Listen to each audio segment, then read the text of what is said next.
तर महायुतीमध्ये आता पालकमंत्री पदावरून शीतयुद्ध रंगताना दिसतंय। पुण्याचा पालकमंत्री कोण याकडे सर्वात जास्त लक्ष आहे।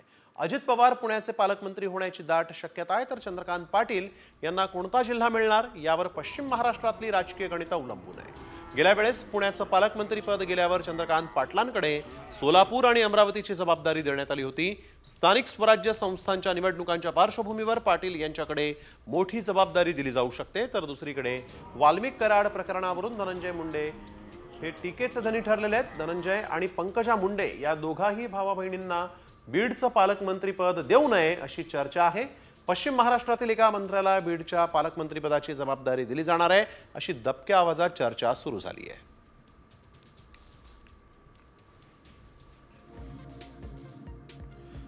पुण्याचा पालकमंत्री कोण होणार यामध्ये चुरस आहे। अजित पवार, चंद्रकांत पाटलांचं नाव पुढे येत आहे। रायगडमध्ये भरत गोगावले, अदिती तटकरे यांच्यामध्ये पालकमंत्री पदावरून चुरस आहे, तर बीडमध्ये धनंजय मुंडे आणि पंकजा मुंडे यापैकी कोण पालकमंत्री होते पाहावं लागेल। संभाजीनगरमध्ये संजय शिरसाट, अतुल सावे यांचं नाव चर्चेत आहे।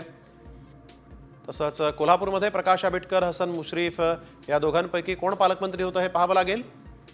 साताऱ्यामध्ये 4 नावं समोर येत आहेत। शिवेंद्रराजे भोसले, जयकुमार गोरे, शंभूराज देसाई, मकरंद पाटील।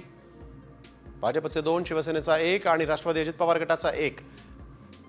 तर नाशिकमध्ये देखील 4 नावं चर्चेत आहेत। भाजपकडून गिरीश महाजन, शिवसेना शिंदे गटाकडून दादा भुसे, राष्ट्रवादी अजित पवार गटाकडून नरहरी झिरवाळ आणि माणिकराव कोकाटे या दोघांची नावं चर्चेत आहेत।